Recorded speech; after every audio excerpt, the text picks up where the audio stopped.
আসসালামু আলাইকুম everyone, welcome back to my channel. আজ আমি আপনাদের দেখাবো কিভাবে ঘরোয়া পদ্ধতিতে চিকেন বার্গার তৈরি করা যায়। চিকেন বার্গার তৈরি করার জন্য আমি এখানে মুরগির কিছু মাংস নিয়েছি।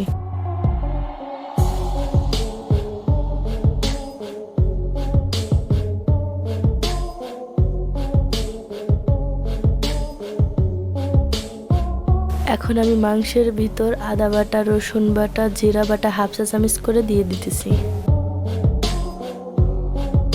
পরিমাণ মতো লবণ দিয়ে দিতেছি।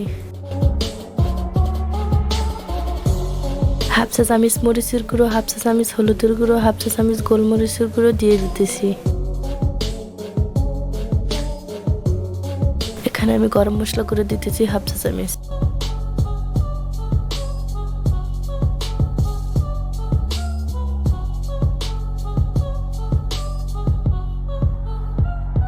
এখন আমি চিকেনটাকে ভালোভাবে মেখে ম্যারিনেটের জন্য রেখে দিব আধা ঘন্টা। ফিরে এলাম আধা ঘন্টা পরে। এবার আমি ফ্রাই প্যানে তেল দিয়ে চিকেনটাকে ভেজে নেব।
আমি চিকেনটাকে এভাবে রান্না করে নিয়েছি। আমি এখানে অল টাইম বার্গার বানিয়েছি।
এভরিওয়ান, আমাদের বার্গারটি এখন হয়ে গেছে। তো এভরিওয়ান, আমাদের ভিডিওটি আপনাদের কাছে কেমন লাগছে অবশ্যই কমেন্টস করে জানাবেন। ভিডিওটি ভালো লাগলে অবশ্যই একটি লাইক দিবেন। আপনি যদি আমাদের চ্যানেলের নতুন দর্শক হয়ে থাকেন তাহলে এখনই সাবস্ক্রাইব করে পাশে থাকা বেল আইকনটি প্রেস করুন। তো দেখা হচ্ছে TRS কুকিং হাউসের নতুন কোনো ভিডিওতে। আল্লাহ হাফেজ।